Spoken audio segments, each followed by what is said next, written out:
그렇게 긍정적이지는 않았어요. 남편한테 제일 먼저 얘기했는데 남편은 절 말렸어요. 아이에게 더 집중해야 할 시기고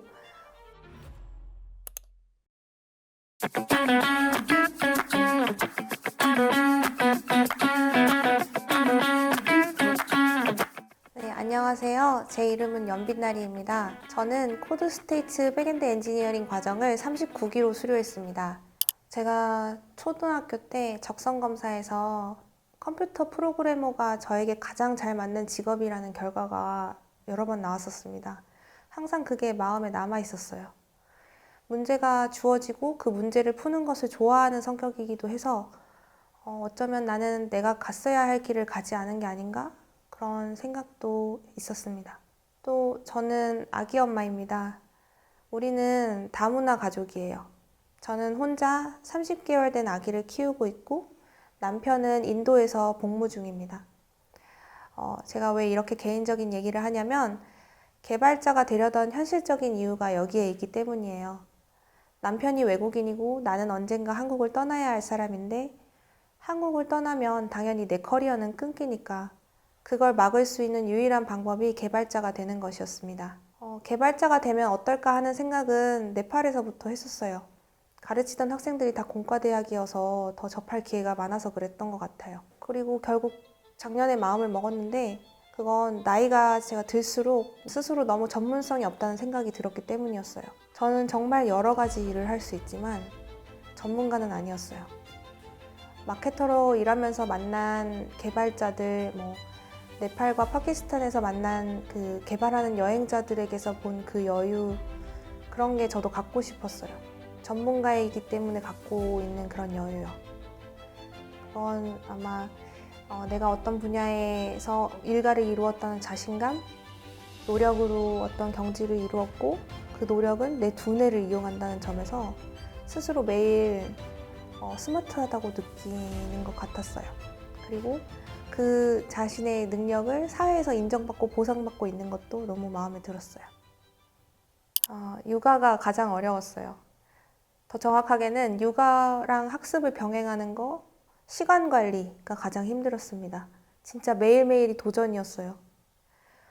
당시에는 두 돌 안 된 아이를 키우면서 일단 오전 6시 반에 저의 자의와는 상관없이 아이가 뺨을 때려서 일어나서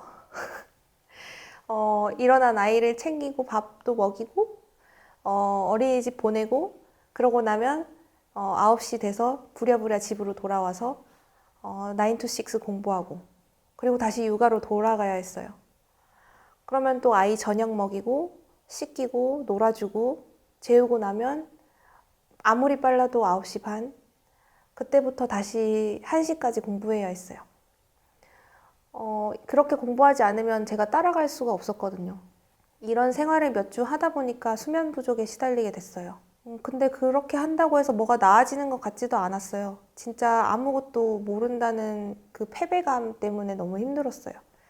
변수라고 하는데 변수가 뭔지 하나도 눈에 안 들어오고 겁이 엄청 많이 났어요. 이런 의심이 많이 들죠. 내가 선택한 게 맞나? 시간만 버리는 거 아닌가? 나는 30대 중반인데 안 그래도 시간이 없는 사람인데 너무 무모한 짓을 한 게 아닌가? 그런 스스로에 대한 의심이 매일매일 들었어요. 근데 이런 의심은 취업을 하고 나서까지 뭔가 문제를 맞닥뜨릴 때마다 들게 돼요. 그렇게 덜컥 겁먹게 되는 순간마다 절 잡아준 건 굉장히 사소하고 분명한 사실이었어요. 여러분 아이를 키워보시면 알겠지만 아이는 언젠가 우아하게 밥을 먹는 방법을 배워요. 처음에 아이가 밥을 먹을 때는 흘리고 묻히고 밥을 먹는 건지 묻히는 건지 모를 정도로 완전히 난장판을 쳐놓거든요. 근데 어느 순간 10년 정도의 세월이 흐르면 매일매일 하다 보면 아이도 어떻게 먹는지, 어떻게 입으로 가져가는지, 어떤 도구를 쓰는지 배우게 돼요. 심지어 우아하게 먹을 수도 있어요. 아이가 언젠가 우아하게 밥을 먹는 방법을 배우듯이 저도 도저히 불가능해 보이는 코드를 학습할 수 있을 거라고 생각했어요. 나도 할 수 있다. 능력의 문제가 아니고 연습의 문제다. 그러니까 의심하지 말자. 여러 가지 질문에 답을 했어야 했는데 그중에서 자기소개서 그리고 개발자로 전향하려는 이유를 좀 디테일하게 적어내야 했어요. 질문들이 디테일했는데 그거에 하나씩 대답하면서 스스로 생각할 기회를 받았어요. 이렇게 원하는 사람들을 다 받을 수 있을 텐데도 이렇게 하는 이유는 아마 제가 생각했듯이 스스로 생각하는 기회를 주는 것이라고 느꼈어요. 내가 어떻게 살아왔고 왜 이걸 해야 하고 그런 것들을 스스로 내러티브를 만들게 하는 거죠. 만약에 이걸 써낼 수 있다면 6개월을 공부할 각오를 자연스럽게 하게 되는 거예요. 이게 저는 굉장히 효과적인 동기부여 방식이라고 생각했어요. 이렇게 알게 모르게 모든 교육과정에 수많은 배려와 고민이 세심하게 반영되어 있을 거라고 짐작했어요. 최대한 빨리 과정을 끝내고 취업하는 게 목표였어요, 저는. 구체적으로는 2022년 안에 취업하겠다고 마음먹었어요. 구직 기간까지 생각하면 시간이 많지 않았고요. 그래서 부트캠프를 통해서 압축적으로 지식을 얻는 게 가장 현명해 보였어요. 제가 10월 19일에 수료를 해서 12월 13일에 취업했으니까 거의 2달이 채 안 걸렸습니다. 근데 이 2달이 채 안 걸린 기간 동안 이력서를 240군데 정도 제출했어요. 그리고 면접 제의는 32군데서 왔습니다. 제가 지원한 회사는 진짜 경계가 없었어요. 대기업, 중소기업, 솔루션 있는 회사, SI 가리지 않고 지원했습니다. 제가 포트폴리오로 보여주려고 한 건 이거였어요. 나는 나이가 많다. 개발은 처음이다. 하지만 나에겐 많은 업무 경험이 있고 공부하는 자세가 되어 있다. 나는 심지어 건강하고 유쾌하며 인간적이다. 만약에 25살에 갓 컴공을 졸업한 사람과 저같이 30대 중반 아기 엄마 비전공자가 같이 면접을 본다면 저라도 그 컴공 졸업한 사람을 뽑을 것 같았어요. 그래서 그들과 어떻게 경쟁하지? 내가 어떻게 뚫고 들어가지? 그 생각을 하면 정말 소화도 안 되고 너무 스트레스가 쌓였어요. 근데 면접을 31군데 보고 나니까 저는 면접 기계가 되어 있었습니다. 아무리 스트레스가 많고 잠이 부족해도 평온하게 저를 어필할 수 있게 됐어요. 거의 모든 질문에 대한 답이 준비됐고 예상 외의 질문조차도 준비된 스토리로 답할 수 있게 됐습니다. 결국 32번째 회사에서 저의 침착함을 높이 사서 좋은 연봉에 채용될 수 있었어요.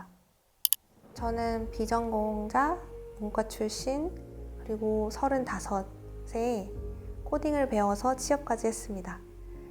이것보다 제 뛰어난 학습 능력과 끈기를 증명할 수 있는 다른 방법은 없을 것 같아요. 나중에 아기에게 이 얘기를 해줄 수 있다고 생각하면 무척 뿌듯합니다. 엄마는 우리 가족이 모두 함께 행복하게 살 수 있는 방법을 찾았어. 노력했어. 어려워도 포기하지 않았어. 그렇게 말할 수 있을 거예요. 제가 아기에게 가르쳐주고 싶은 것도 이런 거라서 늘 그런 점을 칭찬하려고 해요. 잊지 않으려고 폰 바탕화면에도 적어놨어요. 노력했구나. 어려워도 포기하지 않는구나. 이런 말을 적어놨어요. 저는 노력하는 사람이라는 제 자아상이 참 좋아요. 그리고 주변에서도 한다면 하는 사람이야 하는 평가를 듣고 있어서 좀 으쓱하기도 하고요. 처음에는 반대했던 남편도 이제는 너를 존경한다고 말해주고 있어서 더욱 스스로가 자랑스러워요. 나는 내가 좋아하는 일을 해 라고 당당히 말을 할 수 있게 됐어요. 물론 그전에도 싫어하는 일을 한 건 아니었지만 차마 좋아한다고 말할 수는 없었어요. 지금 좋아하는 일을 야근 없이 하는 삶이 좀 행복해요. 적당한 행복을 매일 조금씩 이루어 나가고 있다고 보면 될 것 같아요.